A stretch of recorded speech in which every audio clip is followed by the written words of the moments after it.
ইরানের সরকার বিরোধী আন্দোলনে যোগ দিয়ে গ্রেফতার ও ফাঁসির সাজাপ্রাপ্ত তরুণ ইরফান সুলতানের মৃত্যুদণ্ড স্থগিত করেছে দেশটির সরকার।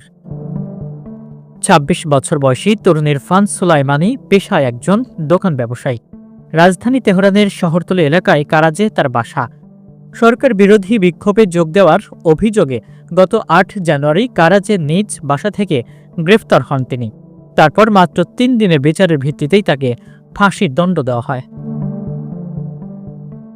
আদালতের বিচার প্রক্রিয়ায় সুলতানির পরিবারের কোনো স্বজন কিংবা বন্ধুকে উপস্থিত থাকতে দেওয়া হয়নি। ব্রিটিশ দৈনিক দ্য গার্ডিয়ানের বরাতে জানা গেছে, সুলতানের বোন একজন নিবন্ধিত ও পেশাদার আইনজীবী, তিনিও থাকতে পারেননি। বুধবার তার মৃত্যুদণ্ড কার্যকর করার কথা ছিল। সুলতানির আত্মীয় সোমাহের নামের এক নারী তিনি জানিয়েছেন, তার খবর পেয়েছি যে সুলতানির দণ্ড কার্যকর হয়নি, তবে তার দণ্ড এখন পর্যন্ত বাতিল হয়নি। আমরা আরও তথ্যর অপেক্ষায় আছি। বুধবার ওয়াশিংটনে হোয়াইট হাউসে এক মতবিনিময় সভায় প্রেসিডেন্ট ডোনাল্ড ট্রাম্প বলেন, আমরা জানতে পেরেছি যে ইরানে বিক্ষোভকারীদের হত্যা করা বন্ধ হয়েছে এবং আটক কিংবা গ্রেফতার কারো মৃত্যুদণ্ড কার্যকরের পরিকল্পনাও স্থগিত রেখেছে ইরান। আমরা নির্ভরযোগ্য কর্তৃপক্ষ থেকে তথ্যের নিশ্চয়তা পেয়েছি। তিনি এই মন্তব্য করার কয়েক ঘন্টার মধ্যেই সুলতানের মৃত্যুদণ্ড স্থগিতের সংবাদ আসে।